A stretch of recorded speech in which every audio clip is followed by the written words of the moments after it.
Welcome to Draw Tip Tuesday. My name is Koosje Koenen and on this channel I share things from my drawing practice to inspire yours, hopefully. This month I am focusing on finding different kind of challenges to get you out of a rut if you're in one, or just to spark some creativity. And today I want to talk about limiting your tools.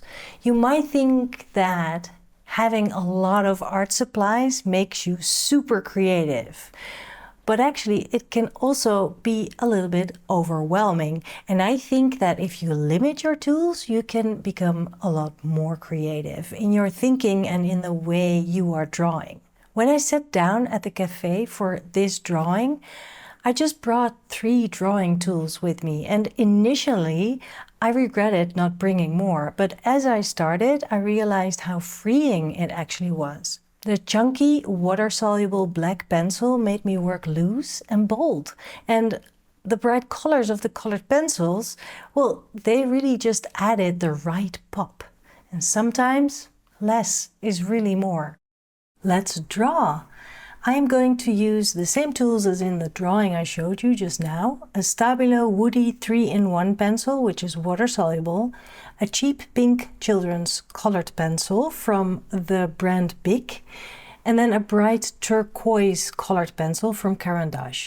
I think this is a really great color combination just because they are fun and funky.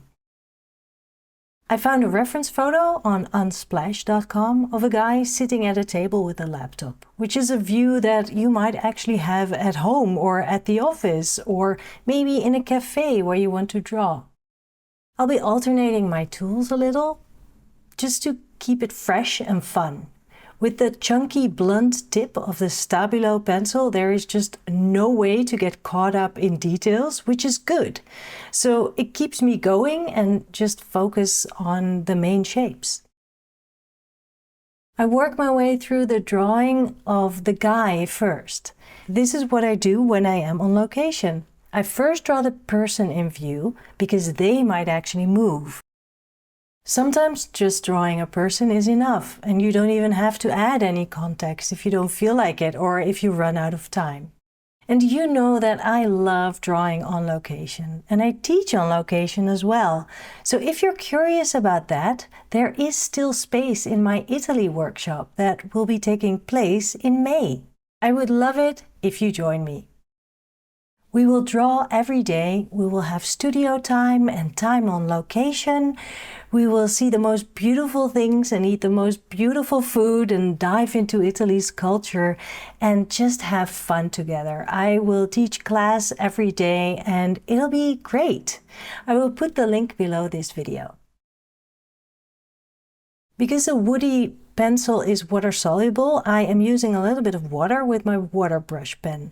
But I'm being really careful because it can get dark really fast if you wash the line down.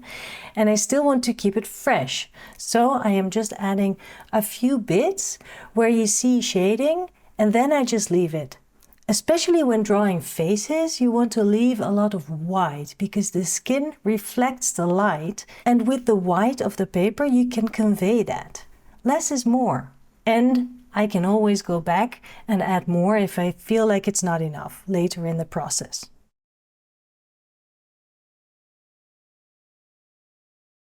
I drew the guy and I want to also capture a little bit of the background.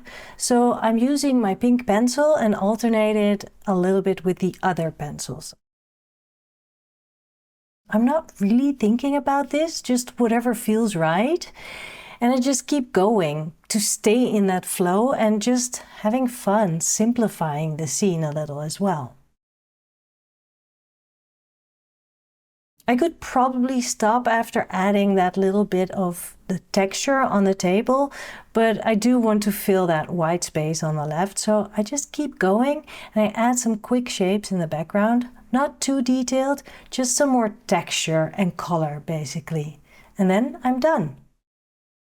If you ever feel overwhelmed by your art supplies, and I know you have a lot, just like I do, we all do. We are art supplies addicts. But if you feel overwhelmed by it, then limiting your tools is the answer. it can really simplify things and it can really help you to keep going in your drawing practice.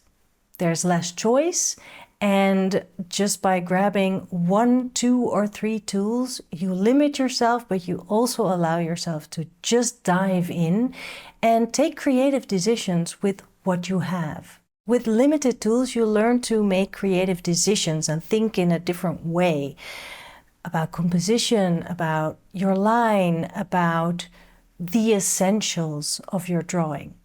And also, when you're working on a series or an ongoing project, like I showed you last week, it really helps to keep your tools limited so that you have a consistency throughout each drawing that you make inside of that series. And of course, fewer tools makes it easier to go outside on location because you don't have to schlep around all the stuff, right?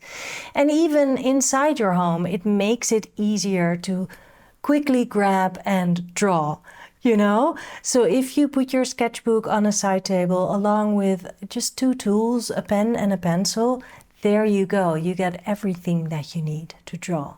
And don't forget, everything is interesting when you draw it. And of course, you can choose tools that you don't use that often so that you can actually train yourself to try different things and to find out more about those tools and see how you can apply them in your sketchbook and in your style. And if you choose certain colors, that also brings personality into your sketchbook as well, because your color choices will be completely different than mine, right? So that all adds to your style. Okay, if you need an assignment for this week, then grab your sketchbook and 3 tools, maximum 3 tools. Maybe you can choose tools that give you different textures, colors. Don't overthink it, keep it simple and keep drawing. Be playful. Your sketchbook is your playground, your creative playground. And of course, don't forget to subscribe to this channel if you don't want to miss out on my Draw Tip Tuesday videos. Next week, I will also dive into another way of challenging yourself to keep going in your drawing practice. I will see you soon. Bye.